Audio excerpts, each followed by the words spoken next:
Aconteceu ontem uma audiência de instrução e julgamento de 11 envolvidos em uma briga entre torcidas que foi aqui em Joinville. Essa imagem, esse vídeo, essa pancadaria que você está vendo, não é novidade. Foram imagens obtidas com exclusividade pela NDTV e a gente vê aí um grupo de pessoas, muitos armados com pedaços de pau, algumas madeiras na mão. Tinha por trás dessa história uma vítima muito grave, que nós contamos a história dessa pessoa aqui, que é o Wellington Santos, de 28 anos, que inclusive foi entrevistado por nós. Eu vi o Wellington ontem, olha lá a vida dele, ó. Caminha com dificuldade, não consegue levantar, tem uma cicatriz no pescoço porque ele passou por uma traqueostomia. Então foram dias de muita luta na vida desse homem. Ao todo, ontem, 27 pessoas foram ouvidas. Acusados, testemunhas. Essas pessoas que foram acusadas, elas agrediram, espancaram, teriam ameaçado aí alguns torcedores das equipes do futebol paraense, Paysandu e Remo. Isso aconteceu em um bar no bairro Aventureiro, zona leste da cidade. Está aí a imagem do bar. Mas tá vendo essa mulher de amarelo? Essa mulher que aparece na imagem, logo depois ela sai de cena, ela estava grávida na ocasião de 7 meses. Ó, vem comigo aqui. Deixa eu te explicar uma coisa. Presta atenção na reportagem. Quem assistiu ao Balanço Geral ontem acompanhou a parte 1 da reportagem, que foi o início dos depoimentos que aconteceram logo na parte da manhã, por volta das 9 horas da manhã. Eu estava lá. Hoje, na tribuna, eu vou trazer para você o resumo do que aconteceu ontem pela manhã e o desenrolar da história, boa parte do que aconteceu durante a tarde de ontem. Então assista comigo, é uma reportagem bem completa e presta atenção no que diz as vítimas também que foram ouvidas ontem. Escuta só. Sentada e emocionalmente desconfortável está a mulher responsável pelo estabelecimento comercial onde as agressões aconteceram quando a torcida organizada União Tricolor invadiu o local e atacou os torcedores do Paysandu, clube esportivo da cidade de Belém, estado do Pará.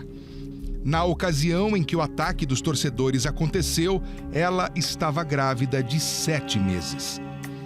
O bar fica na zona leste da cidade de Joinville e é muito frequentado por paraenses que se encontram para comer comidas típicas e assistir, eventualmente, às partidas de futebol dos clubes do norte do país. Logo em seguida eu comecei a passar mal. No dia eu fui para o hospital e depois eu saí. Tomei remédio para dor, mas eu fiquei muito nervosa, tanto que eu até fui depor na delegacia outras vezes durante... E eu não conseguia ver o vídeo, não conseguia me concentrar naquilo. E a minha pressão ficou aumentando e eu precisei ser internada. A briga dos torcedores a afetou psicologicamente e causou graves danos à saúde do bebê. Eu fui fazer exames de ultrassom e tudo, o bebê não estava mais crescendo na barriga. E os médicos esperaram que eu ficasse mais uma semana, que completasse 37, para que ele não saísse tão prematuro e pudesse respirar fora. E para tirar, foi que eu fiz uma cesárea com 37 semanas certinho. E a minha pressão estava muito alta devido a esse trauma que eu sofri lá. Certo.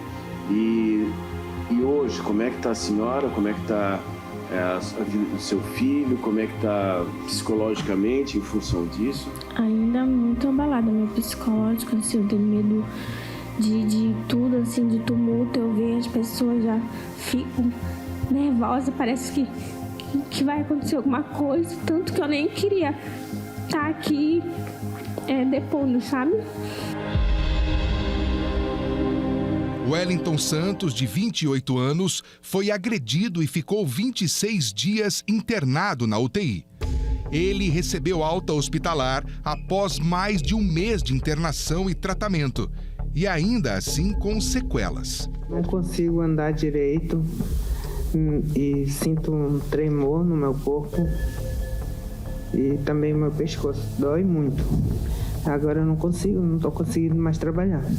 Wellington deixou o auditório do fórum caminhando com dificuldade. sequela que ele carrega depois de ter sofrido as agressões. O promotor Ricardo Paladino comentou sobre a denúncia do Ministério Público. A denúncia imputa aos réus os crimes de organização criminosa, de constrangimento legal e de tentativa de homicídio qualificado. Foram algumas ações que eles praticaram naqueles intervalos de tempo em locais distintos e ficaram, a meu ver, muito bem demonstradas já na fase indiciária, e o que se espera agora na fase judicial é que se comprove tudo aquilo que foi produzido na delegacia de polícia. Um dos suspeitos é considerado foragido pela Justiça.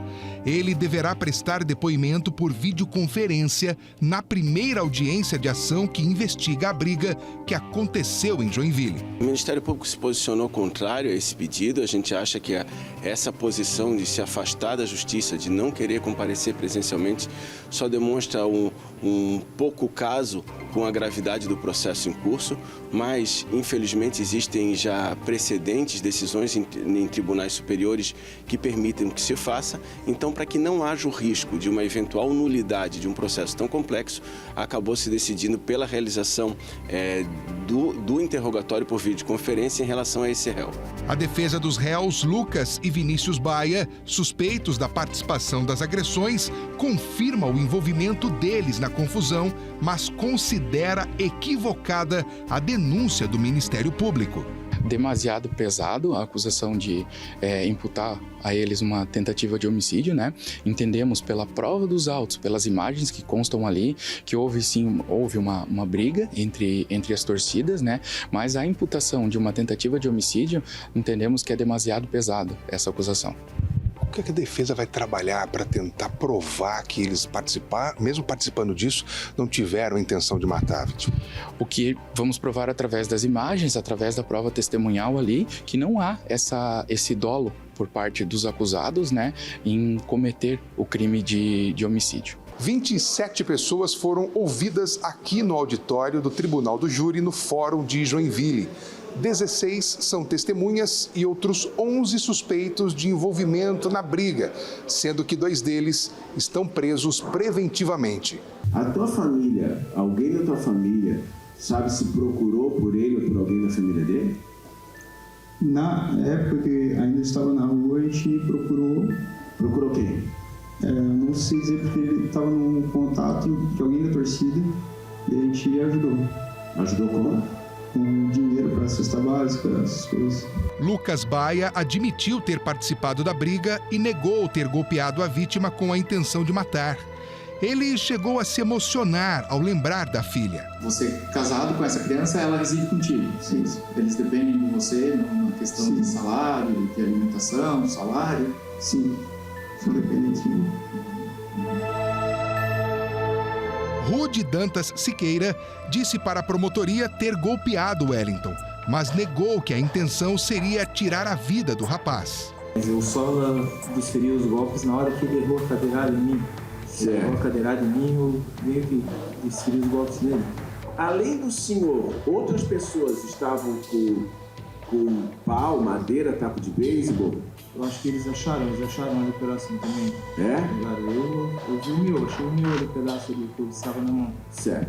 O terceiro suspeito a depor se negou a falar com a promotoria. Excelência, diante da manifestação do réu, que irá responder tão somente as perguntas do seu próprio advogado, o Ministério Público deixa de formular perguntas. Se o senhor suspeitava que eles estavam armados, estavam fazendo ameaça, por que ao invés do senhor ir lá, o senhor não chamou a polícia? Pois é, senhor, não sei. Foi coisa do momento ali mesmo. Depois que isso aconteceu, o senhor continuou sendo torcedor? Houve alguma reunião da torcida organizada para tratar do fato? Houve alguma deliberação contra as pessoas que participaram desse fato? Enfim, o senhor recebeu alguma punição ou o senhor continua associado à torcida União contra o Tricolor? Eu não frequentei mais após o acontecimento. Promotor, 2 dos suspeitos de envolvimento na confusão e que estão presos preventivamente admitiram ter participado da confusão, mas negaram que a intenção tenha sido de matar a vítima. Como que o Ministério Público avalia esse depoimento? Não, para o Ministério Público está bastante claro a intenção homicida dos réus. Tanto assim é verdade que a golpearam seguidamente na cabeça, inclusive quando ela já estava caída. O próprio estado da vítima, após o crime, revela a gravidade das lesões. Eles deixaram um trabalhador, um pai de família incapacitado para o trabalho, incapacitado de prover sua família. Um dos suspeitos se emociona ao lembrar da filha. Teria tido uma intenção de comoção aqui? Sem sombra de dúvida, essa atitude não me comove, porque ele chora pela situação pessoal dele hoje, de estar privado de liberdade, mas não propriamente pelas consequências que ele deixou na família daquelas pessoas que perderam seu sustento. Aquele bar hoje não existe mais, ou não é mais mantido por aquelas famílias, de pessoas que vieram de outro estado de busca de uma condição melhor de vida e que jamais imaginavam que viriam para a cidade de Joinville, uma cidade ordeira, uma cidade pacífica, para serem agredidos e quem sabe até assassinados de uma forma brutal. A decisão final do processo ainda não tem data para acontecer. Bom, algumas coisas ainda vão caminhar para que tudo isso que a gente exibiu na reportagem seja apurado. Então, o desenrolar dessa história, claro, a gente vai trazer aqui para você a decisão final, o veredito final, a gente vai informar você. Agora, analisando essas imagens, a gente percebe nitidamente que houve um ataque, uma briga que poderia ter sido evitada se aquelas pessoas se recusassem a ir até o bar. Simples assim. Então, por isso que o Ministério Público avalia que a intenção dessas pessoas envolvidas no ataque teria sido de tirar a vida do Wellington, que você vê caído ali no chão e que foi golpeado várias vezes na cabeça. Um dos suspeitos, ele afirma ter batido na cabeça. O outro, também ouvido pelo promotor, que, aliás, a gente tem que enaltecer o trabalho que o promotor vem realizando em nossa cidade, nas audiências, porque é um homem muito criterioso, muito categórico em defender o interesse do cidadão. E o promotor disse isso. Destruíram a vida de um pai de família. Olha lá, esse é o Wellington caminhando, ó. O homem carrega várias sequelas, caminha com dificuldade, sofre com dores. Precisou fazer uma desculpa, engasguei aqui. Uma traqueotoscomia porque sofreu uma gravidade de uma lesão. Então a gente percebe que realmente a promotoria está empenhada em defender o interesse do cidadão de bem. E eu vou além, vou dizer a vida dessa mulher que você está vendo sentada aí, ó, que prestou depoimento, afirmou estar grávida e você ouviu a fala dela. Em dado momento, durante o ultrassom, foi provado que o bebezinho teve o seu desenvolvimento comprometido. E ela ainda teve um parto prematuro. Tudo isso começou porque, segundo as pessoas que estavam lá depondo, e eu posso dizer isso porque eu estava lá acompanhando isso tudo, elas disseram que houve, supostamente, um encontro para que essas pessoas fossem ali, nesse bar. Gente, pelo amor de Deus, as pessoas se encontraram em uma esquina e se dirigiram até esse bar. Para quê? Ah, porque um trocou provocação com o outro. Meu amigo, quem não tem vontade de arrumar confusão, se afasta. Como disse o promotor ontem, e eu vou reproduzir aqui um trecho da fala dele. Ele disse o seguinte: é mais fácil você correr para longe do que entrar no bar. Então, quem entrou no bar é porque estava com a intenção de arrumar confusão. Pronto. Essa é a interpretação da justiça, essa é a interpretação da promotoria, através do promotor ouvido na reportagem, que foi categórico em afirmar a opinião dele e o interesse do Ministério Público para que a justiça seja feita em benefício dessas famílias. Como ele disse, o bar não existe mais, o sustento dessas famílias. E aí? Ah, tem um detalhe. O pai do Wellington precisou viajar de Belém do Pará para Santa Catarina para trabalhar aqui para ajudá-lo a sustentar as crianças. Na época, a NDTV até fez uma campanha para que as pessoas pudessem doar alimentos, roupas, porque são pessoas que vieram para cá na busca de oportunidades de emprego para trabalhar nesta que é a melhor cidade do país para se viver. É claro que isso que aconteceu, olha, foi bem triste. Nos depoimentos que eu acompanhei ontem, não escutei ninguém pedindo perdão para a vítima ou para os familiares. Não houve aquele sentimento de arrependimento pelo mal que causaram aos outros. Essa é a minha opinião, foi o que eu vi ali na hora. Então, assim, é de cortar o coração ver o que aconteceu. É claro que as pessoas envolvidas nas agressões também têm família. E os seus familiares se sentem sensibilizados por ver os seus filhos também envolvidos nessa confusão toda. É lamentável.